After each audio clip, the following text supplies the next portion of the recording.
Good afternoon, everyone. Hello, and welcome to today's webinar, Developmental Milestones and When to Worry. We're really excited to share this valuable insight into your child's progression of development. We're really excited also to help you identify not only if your child may be lagging behind developmentally, but why and why this happens in a child's brain and in their body. Before we get started, I wanted to share a couple housekeeping items with you. First of all, we'll be recording this webinar, and it is going to be sent out to all who registered, whether you attended or not. So if you have to leave early or you're joining late, you can view it again anytime on demand after today. Secondly, we'll be answering questions at the end of the webinar. So please feel free at any time as your questions come up, as you think of them, type them into the chat box that says questions, and we'll do our best to answer as many as we can, time permitted, at the very end. And I'd like to start off by taking this opportunity to introduce today's speaker, Rebecca Jackson, who is our at Brain Balance Vice President of Programs and Outcomes. Rebecca brings heart, knowledge, firsthand experience working with over 1,000 students as she served as Executive Director for multiple Brain Balance centers in the past, and we're really excited to have her with us today. So I'd like to pass it along to Rebecca Jackson. Hi, thanks, Victoria. I have to say I had a lot of fun putting together this presentation. For those of you that haven't joined us before, I typically do a parent webinar about once a month. And so if you haven't joined before, on our website at the very bottom on the homepage, you can click on the button that says find a webinar, and clicking on that button, you can see a whole past history of webinars. But I particularly had fun putting this one together as I went through photos of my kids. So you're going to sort of get a personal view of our family photo album here over the years today. But you know, when I think about development, it's not just from the textbook information, but I'm also a parent. And so what does that look like in real life? So I'd like to start by introducing you to my son, Drew, who is the adorable, awkward blonde here on the cover. You're going to see lots and lots about Drew throughout. So again, you know, hopefully you enjoy seeing a glimpse into my family in photos. But it was such a trip down memory lane of looking at the different steps of development along the way. So without further ado, let's go ahead and get started. There we go. So when we talk about development, you know, something that's always been so interesting to me and has always stood out to me is back in the days, way back when we were pregnant. There's so many great books out there and now websites and apps that tell you day to day exactly what's happening in the development of that embryo, that baby. So we know neurologically and developmentally speaking exactly what day the eyelids start to form and that heartbeat starts to go and those arms and limbs start to develop and move. So we have really clear-cut expectations through that in utero process. And there's a ton of great resources showing us what development should look like in that first 1 to 2 years. But for any of you out there who have kids older than 2, the information sort of falls off at that point. So we know it's pretty common knowledge that you really want to see an infant rolling by 3 months, sitting up by 6 months. I want crawling by 9 months of age, and I want walking 12 to 14 months of age. But then beyond that, it sort of becomes a little more loosey-goosey and a little less clear-cut and defined. But the reality is there still are very clear-cut expectations. And we have to remember that everything in development is a chain of events.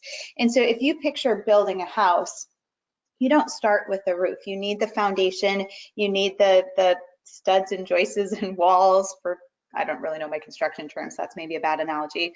But we need all of the steps before we can get to the roof, before we can get to the end result of what it is that we're hoping for our kids developmentally. So to me, it's always so important to keep an eye on things to make sure from day one, as our kids are growing and moving and developing, that we're seeing things click at the rate and pace that it should. So if we see any red flags early on, that can be just a point of information to say, hey, let's watch a little bit more closely. So one of the things I want to point out before we get into everything is what we're talking about today are red flags. A red flag does not constitute a diagnosis. I don't want to create mass hysteria today by saying, you know, a child should be walking by 12 to 14 months of age. And if you have a 16-month-old, I don't want you, you know, in tears running out the door to your pediatrician. A red flag is saying, hey, this is the window of time where we want these things to happen. And one red flag does not constitute a drama or a major issue. Now, if we're starting to see several red flags, the more red flags we see, the more closely we want to look. And to me, information and knowledge is power.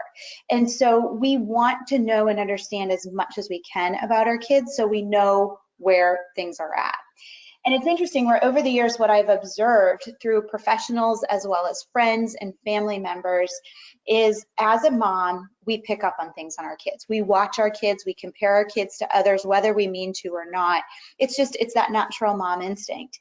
And when we say to a friend, you know, gosh, I'm a little bit worried about Drew's speech, it seems a little bit behind, and human nature is to make our friends feel okay. So it's really hard if a friend says to you, you know, gosh, I'm worried that my son's speech is a little bit behind. It's really hard to say, yeah, I noticed that too, or I'd be worried if I were in your shoes. Our knee-jerk reaction, and I catch myself wanting to do it as well, is to say, oh, he's fine. I'm sure she'll outgrow it. He's just a boy. But again, knowledge is power. And so if we have a good understanding of where things are, then it gives us the tools to address things so we can get things on track so that that progression of development continues on the way it should. So again, with that order of events and progression of development, there are specific, oh, sorry, the doorbell just rang and now the dog's gonna bark. I'm gonna pause for.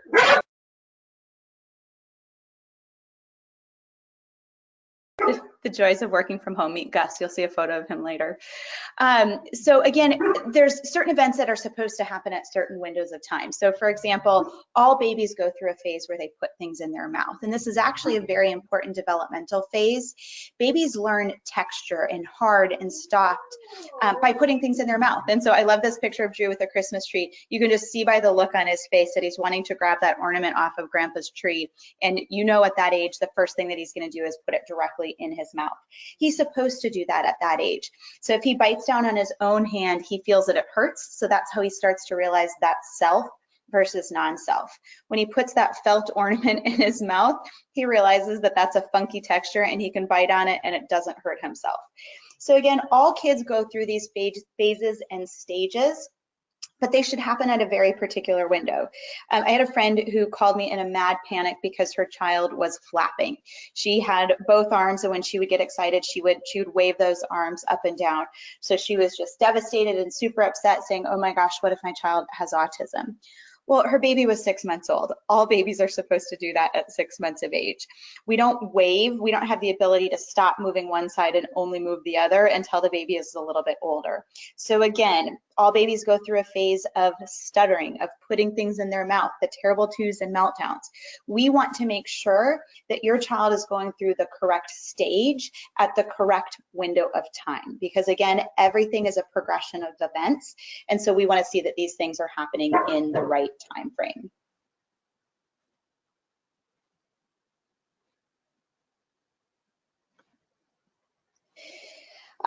So just a real quick story. So when my son Drew was born, one of the first things I did in the hospital on the first day was I went through and did just a quick neuro workup eval on him. So I went through and tested his baby reflexes. There are a set of infant reflexes that all babies should be born with.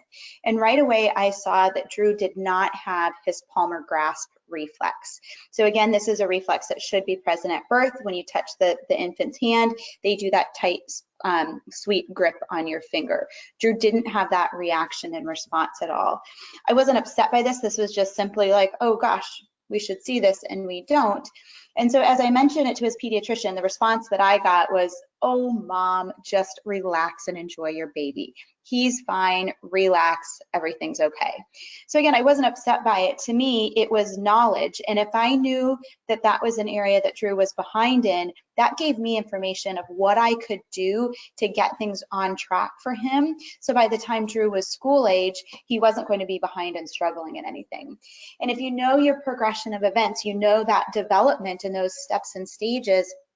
I knew for Drew that I was going to watch closely with his fine motor and his verbal development. And I'd want to watch that auditory processing and the reading pieces down the road. So because with Drew, we knew those things up front, we were able to address them before they even felt like an issue or a problem so that we could stay ahead of things rather than behind. So this pyramid is just a real quick it's the way we look at progression of development at Brain Balance. We know that all babies are born with a set of reflexes, and the more we move, the more our brain matures beyond those reflexes and starts to give us control. Once our body has control, then we're able to coordinate our muscles. We can properly perceive sensory information. So the more we run and play and move, the more we develop those areas of the brain. And the more we move, the more we start to activate the part of the brain that allows us to sense and feel motion and movement and balance. And the more we develop those aspects of the brain, the more we develop the aspects of the brain that allow us to see, to coordinate and move our eyes, to process visual information, auditory information. And the more we mature those systems, the better we do with things like higher academics, attention and focus, good decision making, all the things that we ultimately want for our kids. So again, it goes back to that progression of development. So what we know is if there's gaps and holes anywhere in development, it is going to show up with our kids in the way of symptoms. Sometimes they may feel like quirky behaviors, or again, we might see a child and some of their actions or behaviors might not match up with their age. So we might have a 6-year-old that's melting down and feeling like that 6-year-old is going through the terrible twos. That's an appropriate stage of development at the wrong window of time, which is a red flag that we've got a gap and hole in development. So our goal is always to plug those gaps and holes in development so everything is moving forward at the correct rate and pace. All right, so that was just a little bit of background information. So now to start to get into it, and I know from the responses, we had a huge number of people sign up to participate in this webinar, and I thank you for that. And I know there's a wide variety of ages that parents are logging in to learn more about. So bear with me. We're starting with young, but all of these things apply going forward, and they all set the stage for healthy development moving beyond that. So we can all picture back to when our kids were less than 1 year of age. What's so exciting and fun about this age is starting to be able to connect and engage. And so you see the kids really watching you closely and starting to mimic those super simple facial expressions. And so we tend to do the really over exaggerated expressions so that the baby will then mimic that.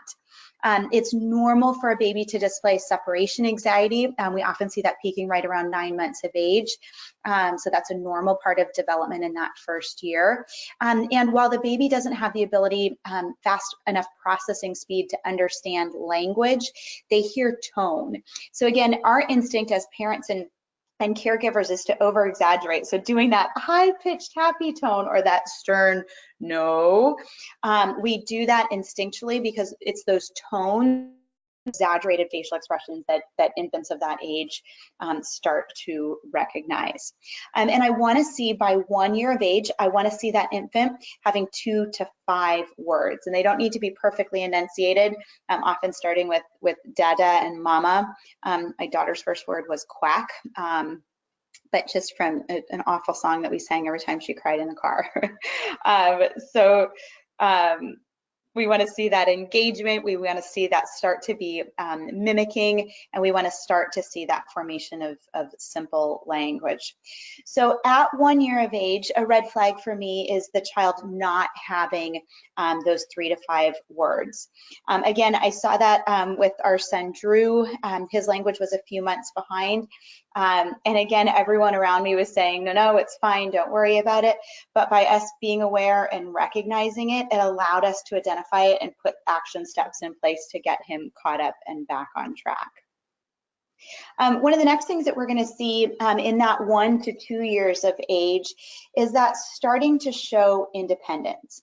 And this is such an important thing to understand, is to realize that every single stage of development is striving towards independence. So the terrible twos is the child wanting to do things themselves but not having the ability to do it.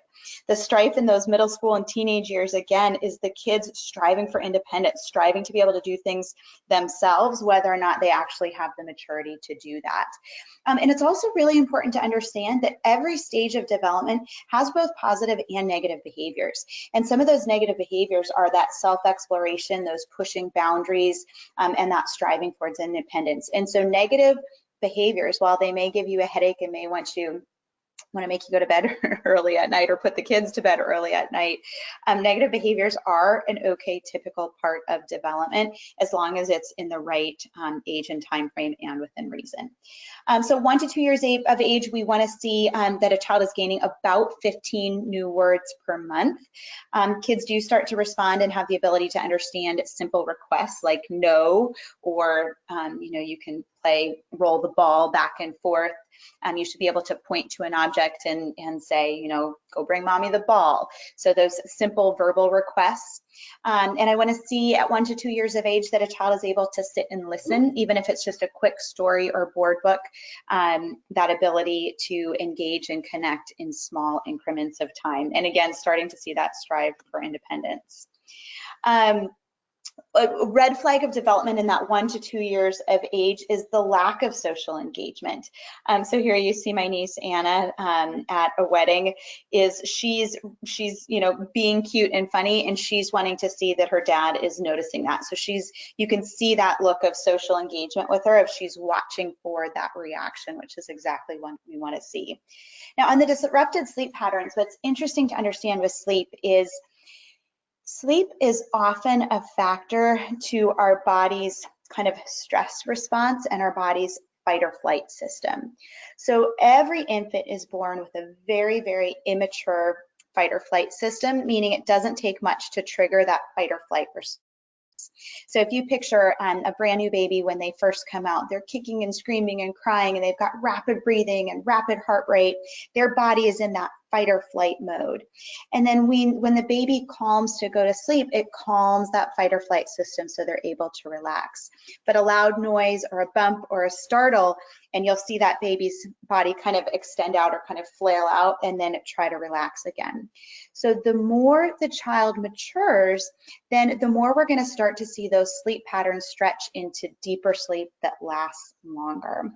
So it is a red flag for me if we're having sleep concerns. So again, it doesn't mean, oh my gosh, there's major issues, but if I have a child that for a prolonged period of time, I'm not talking 1 week where they don't nap, but if month after month you're not able to get your child into a napping routine, into a bedtime sleep overnight routine, that is a red flag to me that there may be some immaturity present in their system. So to me, it means watch a little bit more closely to see if we see any other concerns, so that we start to get a sense of what's going on. So again, as we mature, we want to see that beyond 1 year of age that we are getting 8 hours of consistent sleep without an interruption.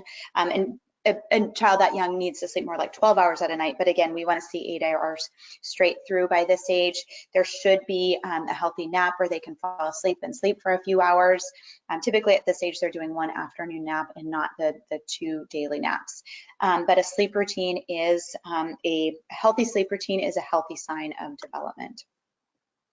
Then at 2 to 3 years of age, one of the things that we're going to see is that emotional to toys or objects for security. And this is actually my mom. We did family photos with the whole family, and you see my son Drew is holding his blankie in this picture. And I have to tell you, that day, Drew was so tired and cranky. He ended up with a fever the next day, and he would not put his blankie down. If we took blankie away, he would cry and melt down. So the only way we could get him to cooperate for photos was to allow him to hold his blankie, and then he did fine. And in that moment, what the photographer said to me is, she's like, just go with it. She said, years from now, you're gonna look back and laugh, and she was completely right. Drew still has this blankie to this day. It's no longer that color. And I bet it smells much better there in that picture than it does now. But she was absolutely right. Having Drew's blankie in this picture when he's 1.5 or 2 here, sorry, really, tells the story of who he was at that time. So again, we want to see, it is typical at this age for kids to show independence. Drew wanted his blankie, but he didn't have the full verbal ability to say, look, I don't feel well, I want my object of comfort, leave me alone. And so instead it came out in meltdowns that day. Kids start to be able to understand a 2-step command. You're watching that increase in attention span, and they're going to start to outgrow that separation anxiety. So they're going to be a little bit more outgoing. You'll see this, if you're at the park with a child that's 2 to 3 years of age, you're going to see them run up ahead of you. Now you should still see them check back in with you. So as they run up ahead, eventually they're going to turn around and glance over their shoulder to make sure mom's still there. So it's like they want some independence, but they still want to know that you're connected in there and watching. So one of the concerns or red flags for concern at this age is a child at 2 to 3 years of age that isn't able to sit still and listen to a story. Now, to be clear, I don't personally think a child should be diagnosed with any attention deficit disorders and concerns at this young of an age. However, you can start to see red flags for concern on this. And so a child that's 2 to 3 years of age, I don't expect all 2 to 3-year-olds to be able to sit for hours and listen to a story, but the child should be able to sit and relax and engage so that you are able to get through a bedtime story.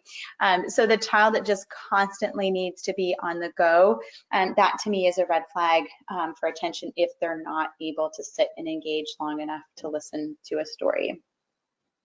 And again, everything from previous pieces all continue to carry over. So if I have a 3-year-old that's struggling with sleep patterns or is behind in their speech and language, those still are considered red flags. So you don't outgrow those concerns. These are just the additional ones we would see going forward.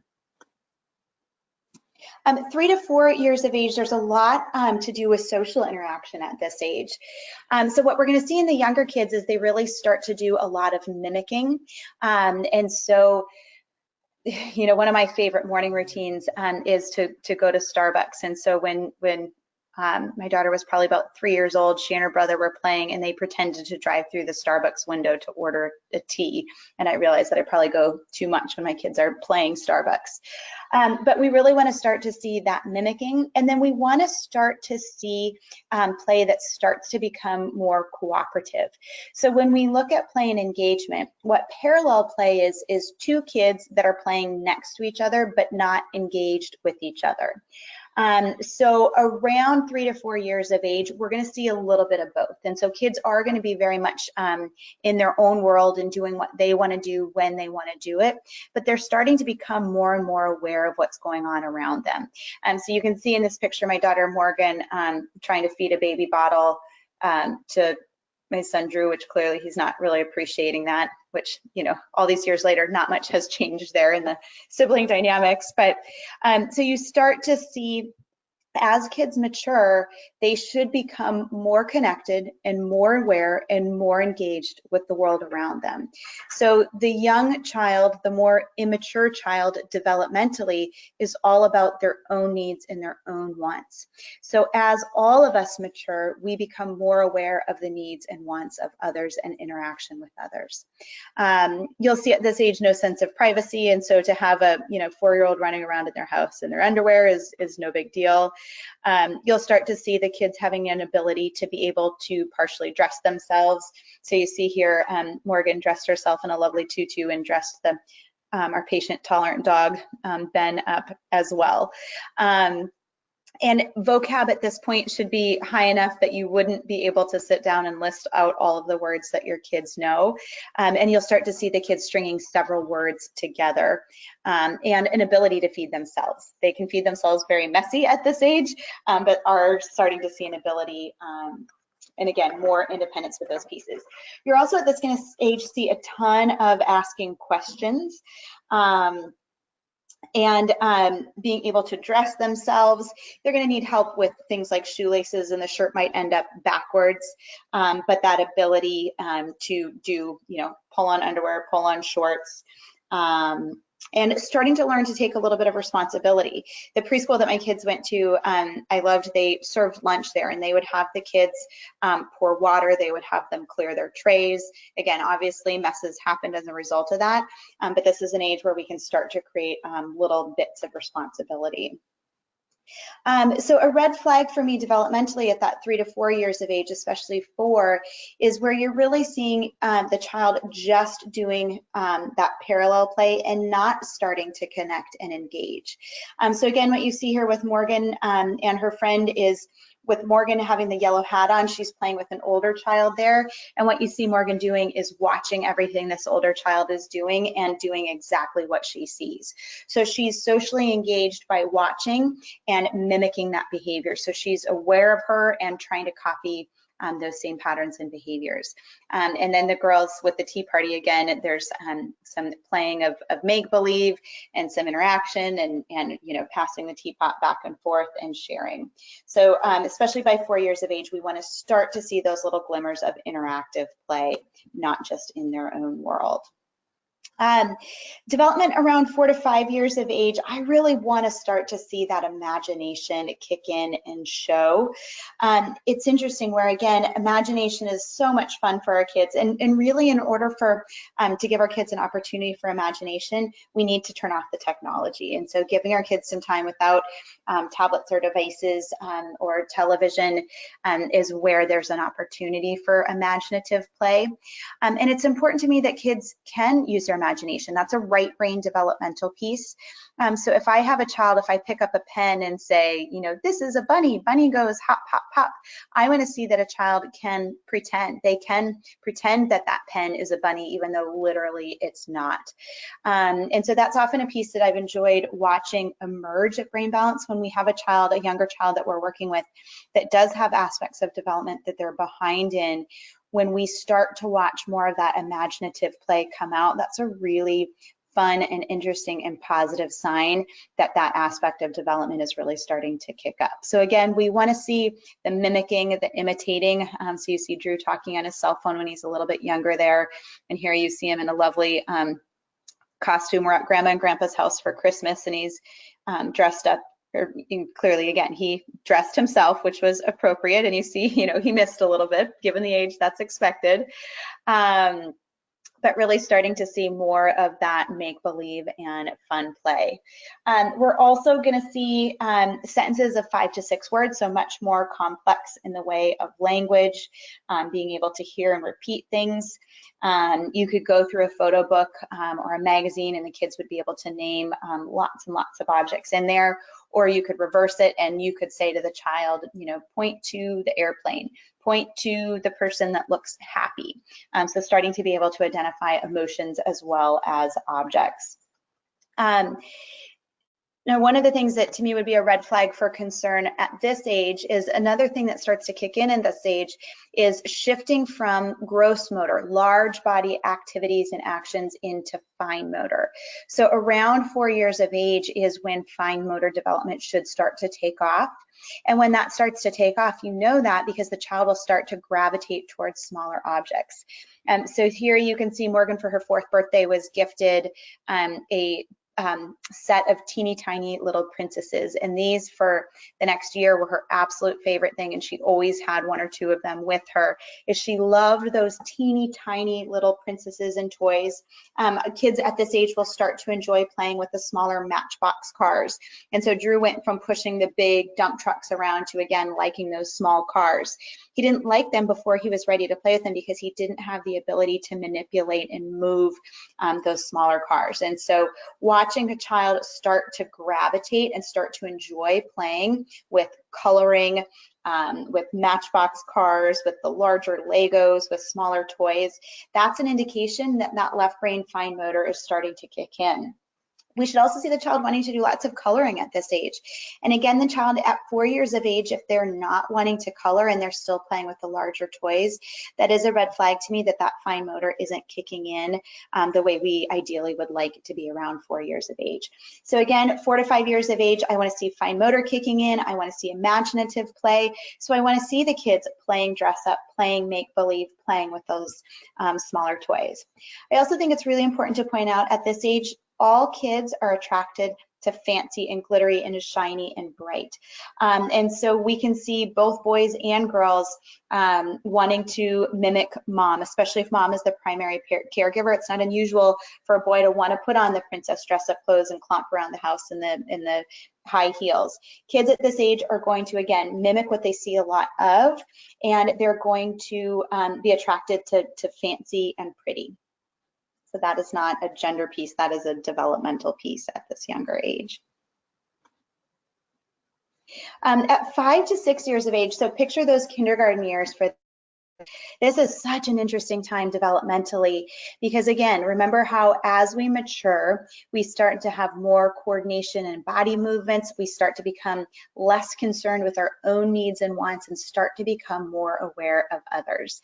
And so kids start to have a deeper understanding of things. So kindergarten, there's going to be a lot of time spent in circle time talking about time, whether it's, you know, months of the year and the calendar and the time of day. You're going to start to see kids questioning things more deeply. We had a dog that died around that age, and Drew really wanted to understand, you know, what happened to Ben, and you know, those deeper questions can start to kick in. This was a Thanksgiving activity that they did in Drew's kindergarten classroom, having the kids start to think about what they're thankful for and drawing a picture of it. So Drew said he's thankful for his family, and that was a lovely artistic rendering of our family of 4. So again, you're going to start to see that emotional development and awareness really start to kick in. You're going to see at this age, the kids are going to play with lots and lots of different kids. So when you're planning a birthday party and they're listing everyone, who they're friends with is going to change moment by moment. And so they're going to be friends with you if you're interested in playing the activity at the same time. Versus you're going to see in a couple years, the kids are going to start to gravitate towards having 1 to 2 closer friends and less of that I'm friends with everyone. And we should see the kids switching back and forth between leading and following. And so they're going to have an idea, something that they want to play, and they're going to be bossy and take control and say, I want to do this. But then they should also be able to switch gears and play along and cooperate with doing something that somebody else wants to do as well. This is an age where we start to see kids starting to identify a little bit more specifically with gender pieces. And so again, we can see boys starting to want to mimic and follow dad a little bit more, or again, it often also comes down to that primary caregiver, but they start to become a little bit more aware of gender at this role, or gender at this age. So a red flag for concern for me in that kindergarten age is a child that is withdrawn or aggressive. So a child that really isn't engaging and playing with other kids. You know, on the kindergarten playground, we should see the kids running around in clumps and groups and playing chase and kicking a ball and engaging with large groups. And so if we have a child that is there with the other kids but not engaging, that is a red flag for concern for me on that social emotional aspect of development for that child. A really interesting way to gauge this is watching to see who your child gravitates towards playing wise and friend wise. So especially if you live in a neighborhood with a wide variety of kids in the neighborhood, our kids are going to tend to gravitate towards who they match with on that social emotional level. So if I have a 6-year-old that always wants to play with a 4-year-old, that is a red flag for me that it might be because they're matching up a little bit more closely developmentally.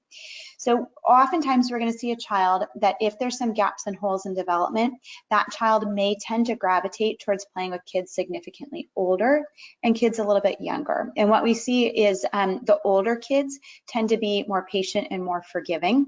And so being maybe some more tolerant of some behaviors or interests that might be slightly immature for a child of that age. And again, gravitating towards the younger kids because in some aspects of development, they may be a little bit more on par.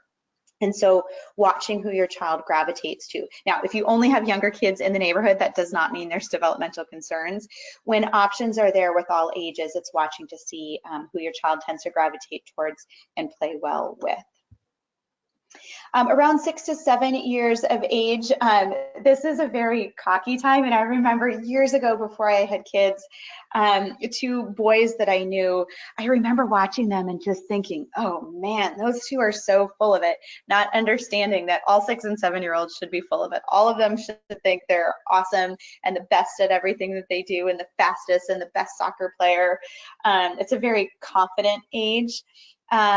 And again, you're going to start to see that continuing increase of awareness of others. So here you can see my son Drew. If you guys are familiar with Bean Boozled, they're the jelly beans that come in many flavors, some of them good, some of them awful.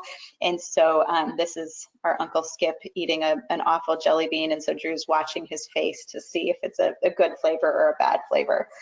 So again, becoming more and more aware of others, becoming more concerned for others, being able to learn from mistakes. You know, with younger kids with discipline, it's always got to be such an immediate piece, such an immediate gratification.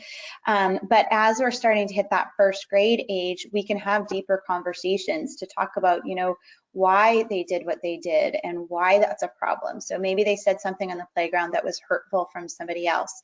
This is a great age and opportunity to role play and say, okay, next time this happens, how should you handle it? And how would you feel if somebody said that to you? And what should you do different next time? So starting in first grade, these are opportunities for just such great questions. I love bedtime, just taking a few minutes one-on-one with the kids to talk about the day. And of course, that's when they want to talk the most, so they can prolong bedtime. But there's just so many learning opportunity times beginning at this age because of their deeper level of understanding.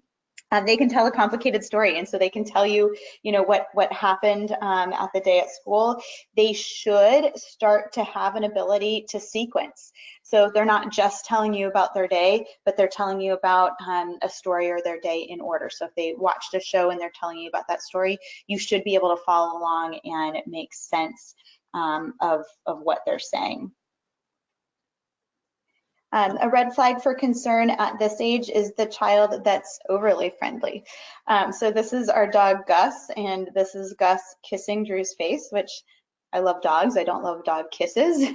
So Gus knows he can do this with Drew and not with me. So when I think of overly friendly, I think of Gus, our dog that just doesn't get that not everybody wants to be licked and kissed and jumped on. We want our kids to be socially engaging and socially appropriate, and you know, we want our kids to be liked and to have positive relationships. But there is problems sometimes when a child is overly friendly. And this is something that I find not all parents are always aware of in their child.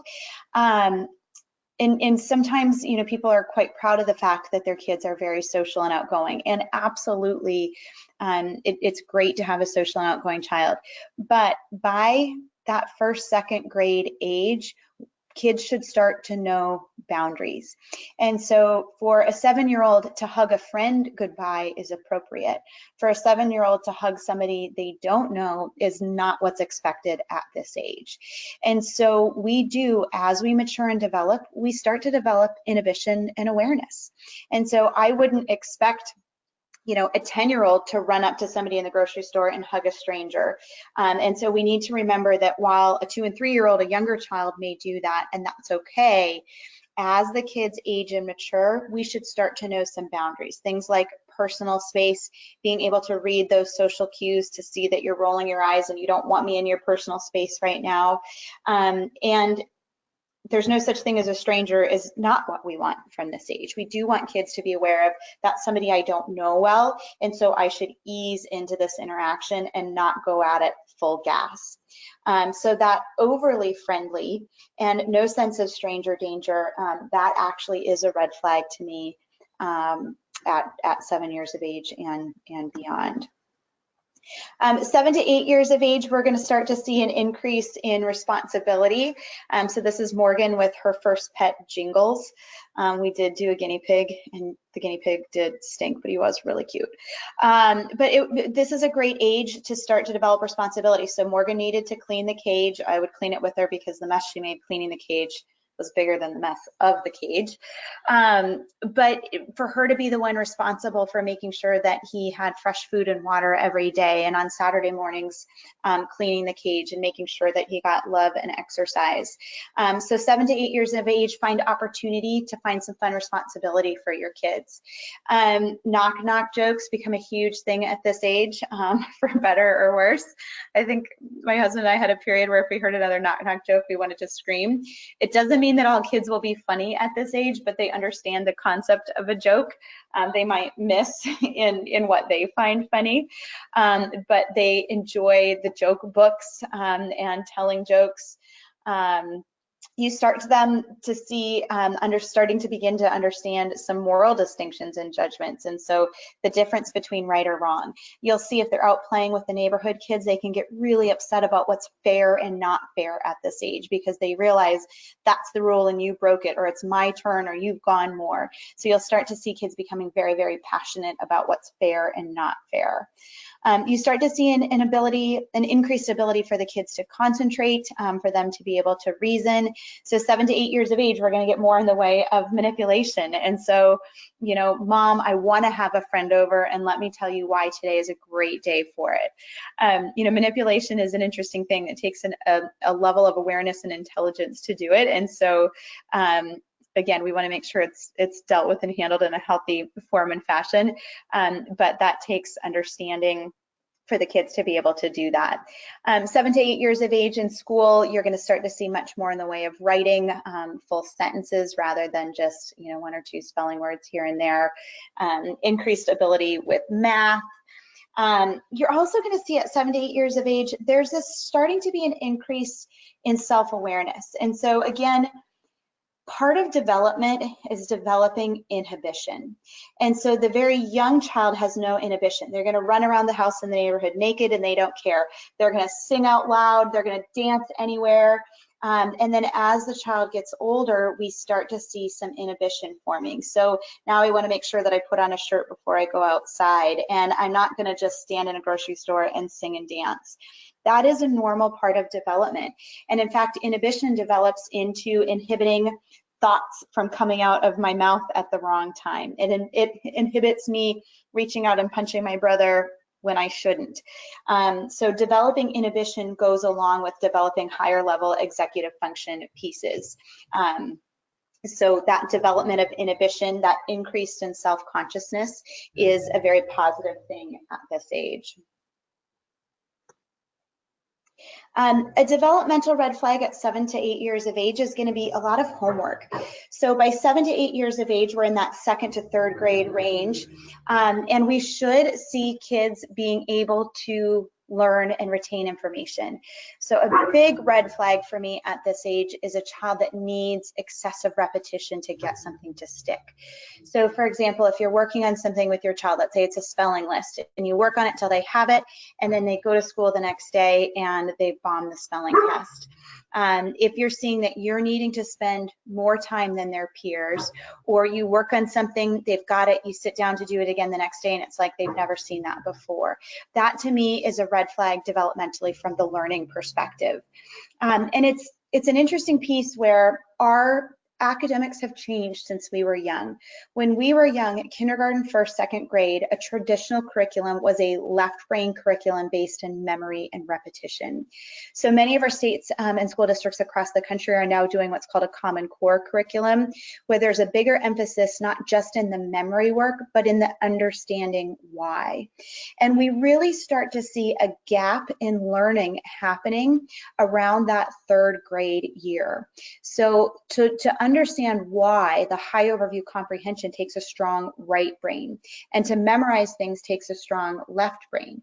So to be successful in a traditional 3rd grade curriculum where you're done memorizing things and now you're reading to pull content, takes both sides of the brain working on par. So if I have a gap or hole in development somewhere, it's going to make that comprehension more difficult. Whether it's difficult because the child doesn't remember the information and needs extra work to get it to stick, or if they're struggling from that high overview comprehension from that right side. So when I have a child that's struggling with memory pieces, I'm going to tend to see those academic gaps get larger over time, not smaller.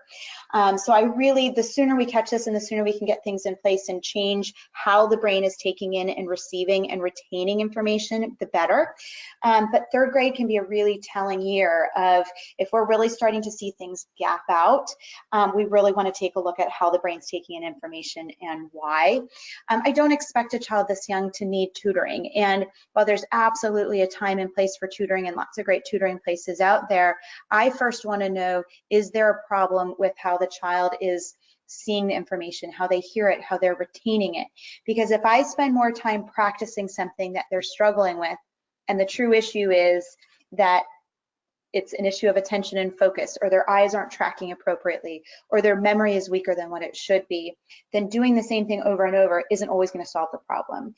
And so this is a really important time, that third grade year, to really, again, if we're starting to see those gaps widen academically, we really want to take a look at why, because there's still a lot of years in learning left ahead. So developmental milestones at 8 to 9 years of age, I want to see the child start to enjoy reading. I want them to seek out reading for fun. And in order for that to happen, again, sometimes we need to take away technology. But the child that is able to read without being extremely laborious and getting through it, and they're able to comprehend and follow along with the storyline, they're going to enjoy doing that. It's normal at this age to not be comfortable speaking in front of the class, and so if there's a class project or report, it's normal at this age to get nervous. This is a great conversational age where you can really just talk with the kids. Thinking is starting to become more organized and logical. These kids at this age can be very influenced by peer pressure, and so starting to become more and more aware of those around them and how they're acting. This is a very social age. They're starting to want to be with their friends more and more, which is very good and appropriate. They should be very comfortable, familiar at this point with days of the week, with time. Again, they can be very black and white still in what's fair and not fair in terms of friends and playing. And I really want to see at this age now, again, a highly social age, but instead of being friends with everybody and having that change moment to moment, we're going to see that kids are really going to start to form those 1 to 2 special form friendships. And so really starting to see the child connect and engage at a deeper level with 1 or 2 friends. 9 to 10 years of age, again, we're going to start to see a big increase in that independence, and so wanting to do things by themselves. I encourage you as parents to find opportunities for autonomy with your kids, and so within safe areas. And so even if it's, you go to the grocery store and you say, okay, you can pick cereal from one of these 3 choices, finding opportunity for independence. It's normal at this age for the kids to complain again about fairness, especially between siblings and peers. It's normal for kids at this age to start to worry about things because, again, they're going to be more aware of what's going on around them. The red flag to me at this age is going to be the meltdowns.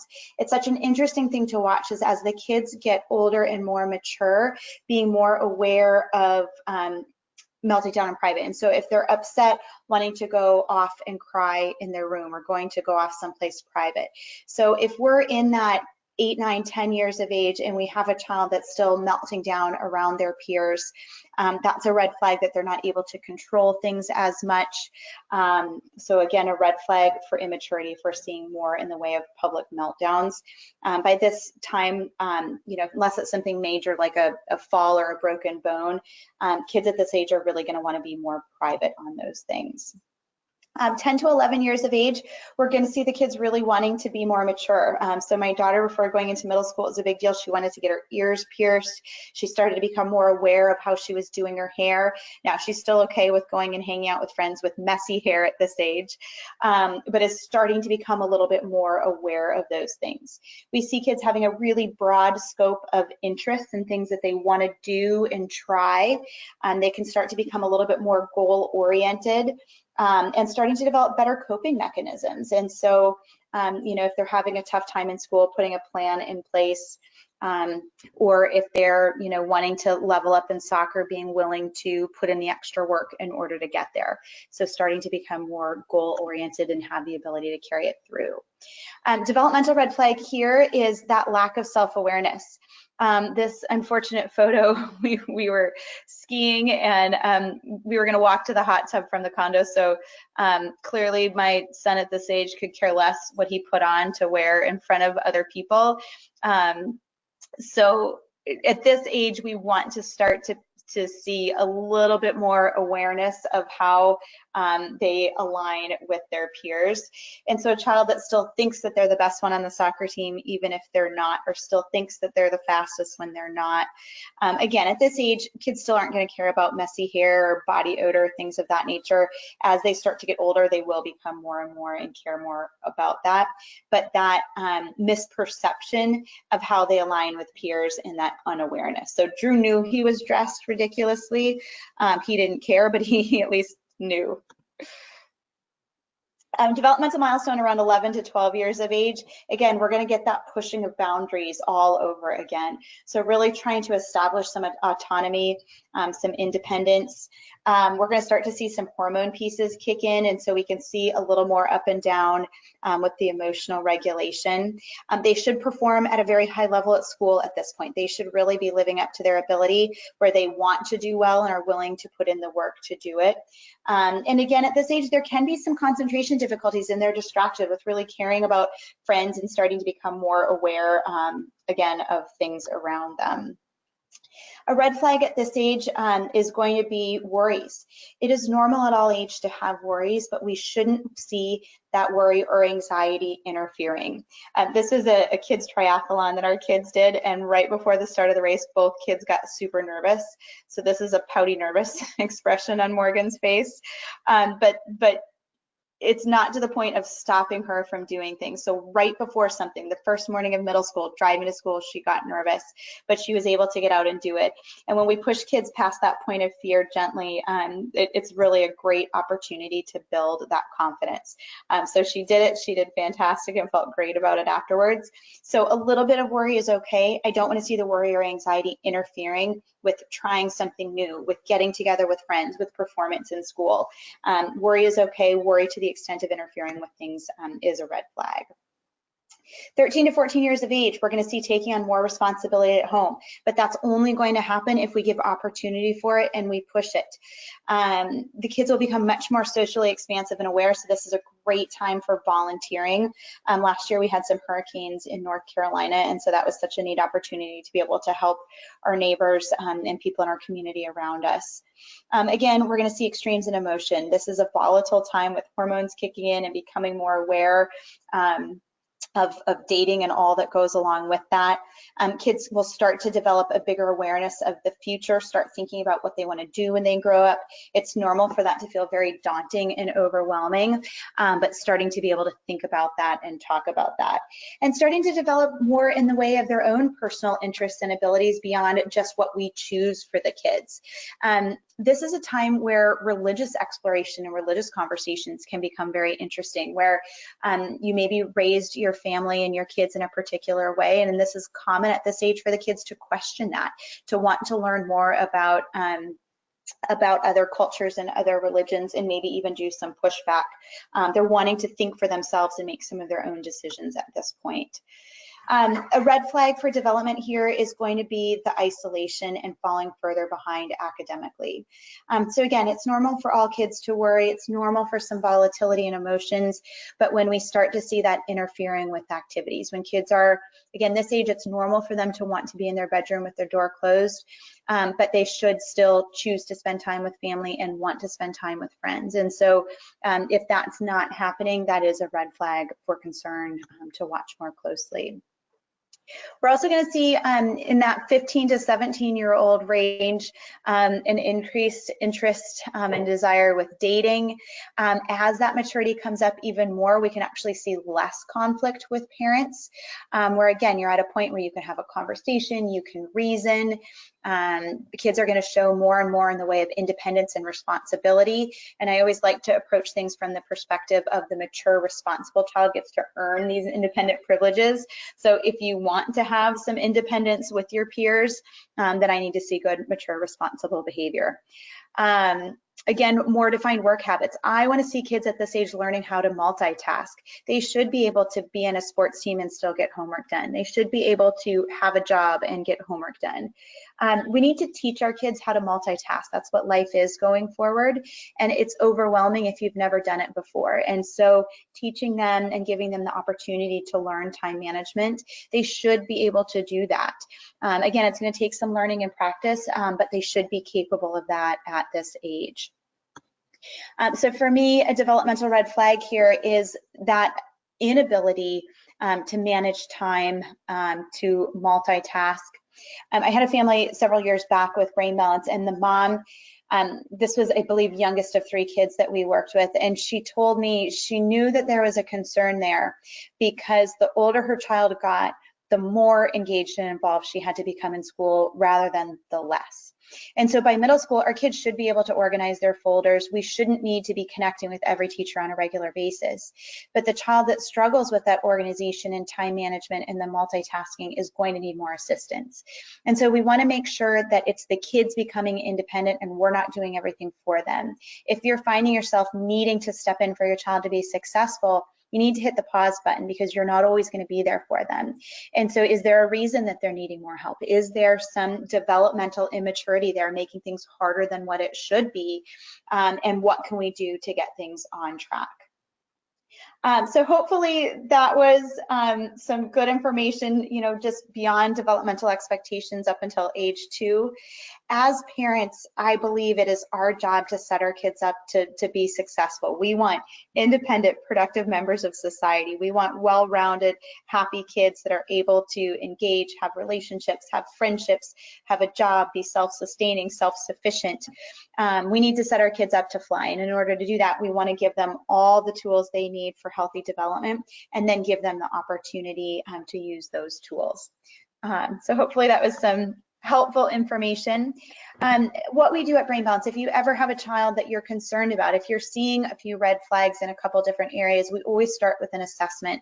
Assessment is information. Our assessment is very different than anybody else's out there, and it's going to give you a better understanding as to why you're seeing what you're seeing. And for me, it's so hard to create an action plan for change if we don't understand where the struggle is coming from. So our assessment is designed to really drill down to find those areas that are holding our kids back. And then there's a specific action plan designed to mature those areas to create change going forward. We do work with kids pre-K through 12, and we've recently expanded for a college program as well. So definitely check out our website, give us a call if you have any questions or concerns. We have centers all across the country and just love being able to help kids and families. Victoria, do you want to talk a little bit about the promotion? Sure, certainly. So as Rebecca just stated, we really want to help you and help you put a plan in place to help your child succeed this school year and in the years to come developmentally. So we have a couple gifts for all of you. As a special gift for attending today, we'll be sending you our developmental milestones and when to worry guides. These are 2 guides. One runs from elementary school, birth through elementary school, and one is for middle school and high school years. So it'll help map out all of the information that Rebecca went through with you all today. We feel that they're really valuable tools to help you evaluate your child's progression of development and to identify areas for attention and improvement. You can look for that email from us with a link to download these resources as well as the webinar recording. If you see your child falling behind, if you identify with any of the red flags discussed today that Rebecca reviewed or any of the traits that Rebecca said may be points for concern, building points for concern, we encourage you to reach out to us for help, and we're here to support you and provide a plan for your child. We want to make this process of getting started really easy. So all attendees who complete an assessment for their child by the end of July in one of our local centers, you're going to receive an email that contains a $50 Amazon gift card. Additionally, in the month of July, July is a really special month for us because we have our $500 scholarship, enrollment scholarship, available to anyone who enrolls this month. So if you do assess and then you follow the steps to enroll your child in our program this July, we will also send you another $100 gift card in addition to that $500 off promotion. Again, we really appreciate you spending your time with us today, this Wednesday in the summer, for evaluating any of your concerns with us. And we want to make sure that we create easy process for us, you going forward to get started. Could you go to the next slide, Rebecca? Yep. Okay, so just so you all know, if you're looking for your local center, you can go to our brainbalance.com page, and there is a tab at the top of the page for the ability to type in your zip code and find your nearest location, or you can follow this website here to find your nearest location. If you don't have a location near you, I encourage you to fill out a contact form, and we will definitely, if you are in our system, even as a newsletter, a person that receives a newsletter, you will get an email occasionally with new centers in development or opening near you. We hope to update you there. So right now what we're going to do is we're going to take some questions. Let me just see, quickly pull out the questions and see if we have any. We had some that came in during that I handled myself. So. And you'll hear our kids are on year-round school, so my kids just got home from school. The very children you saw in photos running around in the background now. That's awesome. Well, hello to them. I hope they had a great day. If anybody has any questions, you can go ahead and type them in now. Any of the questions for housekeeping items, webinar recording we took. So if anyone has any questions specific to their situation, their family, please type them in.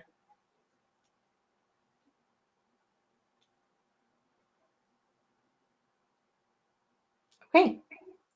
So it doesn't seem like we have any questions today, Rebecca, which I think is a good thing. It seems that you were really thorough in evaluating each point at each age. Again, we're all here for you. We want to make sure that your family, especially and your kids going into this next school year, are successful and up to where they should be for their age, for their milestones. So please reach out to your local center if you need any help. And we look forward to talking with you again next month. Oh, we just got 5 questions right then. Okay, great. I have some concerns of my daughter and her attention with schoolwork and even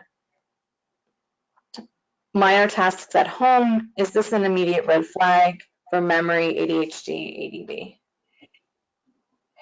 Yeah, so anytime we see any concerns with attention or focus, that to me is a big red flag. Attention and focus is a very high level developmental piece. So there's a lot of things that need to come together to be successful with attention and focus. So what that means is if there is concerns with attention and focus, chances are there's several gaps and holes leading to that. So often there may be more being impacted than what you realize. And what I mean by that is nothing in the brain happens in isolation. So for example, when you fire one neuron in the brain, up to 1,000 other neurons fire and engage.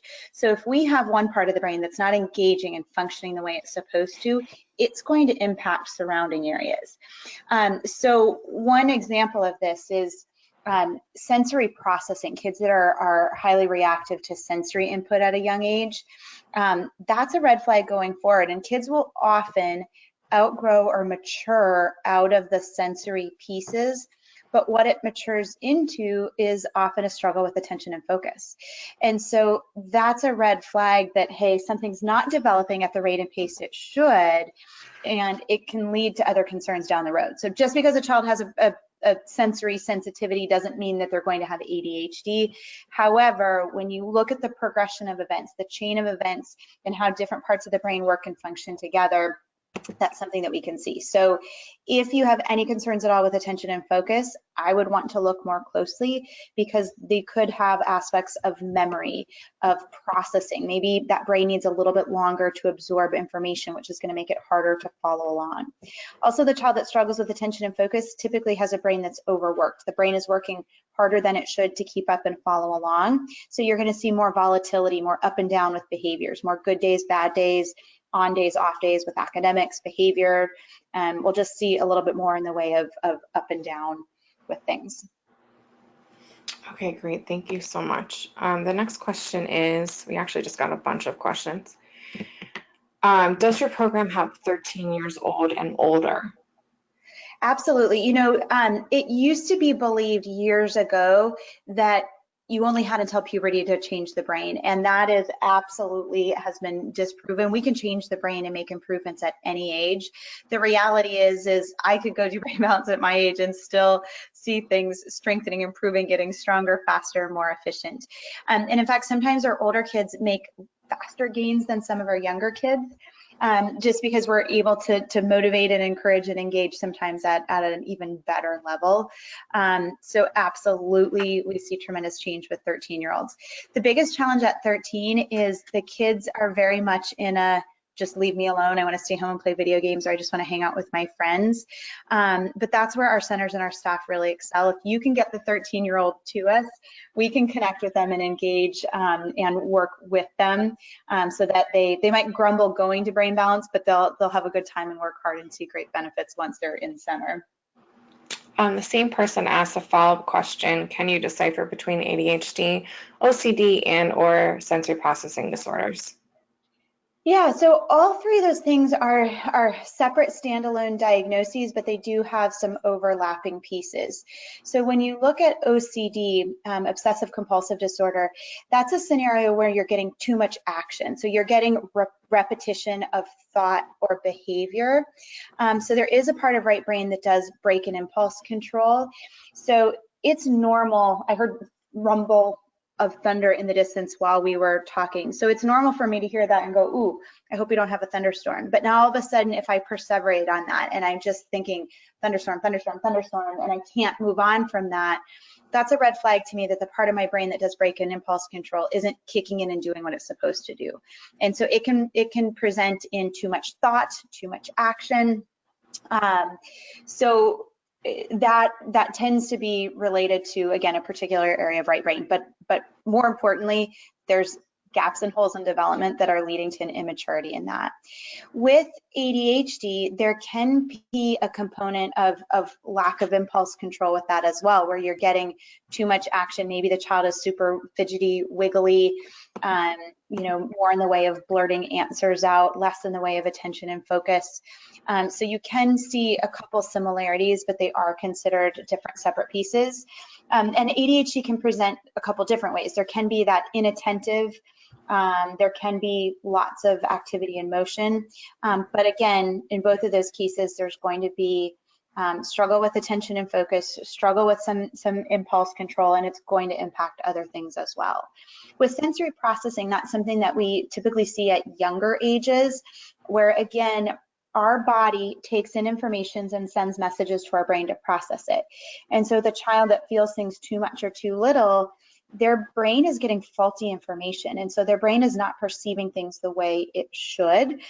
So again, that's a red flag that there's something not quite the way it should be for that child's age.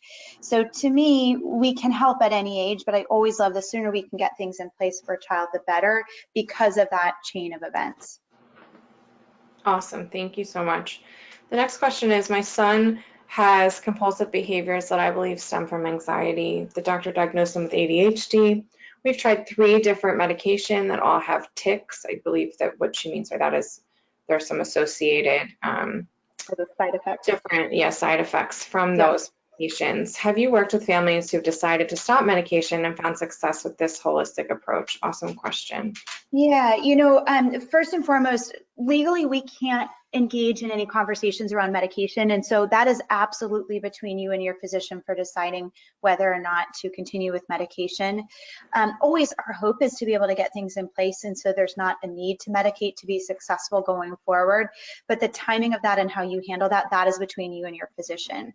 However, absolutely, certainly not all kids that we've worked with have been able to come off medications, but certainly we have seen families be able to reduce or change that so they're no longer needing that. And anxiety has become a really topic that I'm very interested in. I've really done more and more with over the years. And anxiety is something that we've always really looked at as an emotional piece, but all of us perceive stress different. We all have stressful times. We all have, if you look at a class of 25 kids and there's a spelling test or an end of year test, all those kids are presented with that same scenario. Not all kids handle it the same. So what I'm seeing is if there's pockets of immaturity in that child's development, that child has a harder time tolerating and modulating that stress and anxiety. So then we see that anxiety increasing to a point where it really interferes with productivity. So again, I would never say that at Brain Balance we treat anxiety. However, what I would want to see is I would start with an assessment to see, are we seeing gaps and holes in that child's development that could be potentially contributing to the anxiety and struggles that you're seeing. Okay, awesome. A lot of thank yous. You're all very welcome. I'm so happy that you all felt, so many people wrote thank you, and we appreciate you. We want to thank you so much for joining with us. I have one last question, and then we do have to sign off at 4:15 or Eastern, excuse us. So my son, 11 years, never enjoyed coloring. At 5 to 6 years, was more aggressive than peers and currently has issues with focus only in school setting and reading and writing. Are these connected? That's an amazing question. Yes, nothing in the brain happens in isolation. So absolutely. Now, there's a whole, okay, to answer this in 2 minutes or less.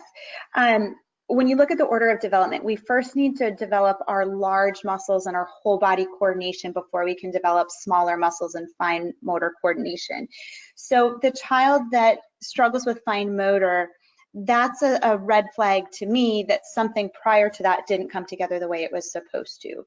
And so, and again, when we see attention and focus as one of the ultimate goals for healthy brain development, if there's gaps and holes, then it will nearly always result in a negative impact on attention and focus. So absolutely, those things are connected and related. And what's great about that is when you go in and address the gaps and holes in development, you see not one thing change. You don't see just the fine motor improve. You're going to see change across the board, because by addressing the gaps and holes, it helps to mature and change the way the whole brain functions and processes. So you see the brain making better connections and faster, retaining information better. The whole child will just present more mature in their social interactions, in their behavior, in their academics. So what's neat is we're not chasing one symptom at a time. We're using the assessment to identify the gaps and holes so that we can address it and move things forward as a unit. Well, Rebecca, thank you so much for your time. And again, everyone who joined, we appreciate you more than you know. We love starting these conversations and being able to provide this resource to people. We had people writing in questions from the UK, from the Bahamas today. And again, if you're from anywhere else in the world, we appreciate you. We appreciate your time. And we look forward to speaking to you again next month. Again, some of these questions were a little bit specific about logistics, or is there a center near me? And the page up on the screen right now, brainbalancecenters.com/locations/ or if you go to brainbalancecenters.com and you go to the very top menu bar, there is a place to type in your zip code and find the nearest center near you. I encourage you to do that, to talk more individually with your local center about your child's needs. Our local centers are here to help. So thanks again, and we'll talk to you again next month. Thanks, Victoria. Bye, everyone.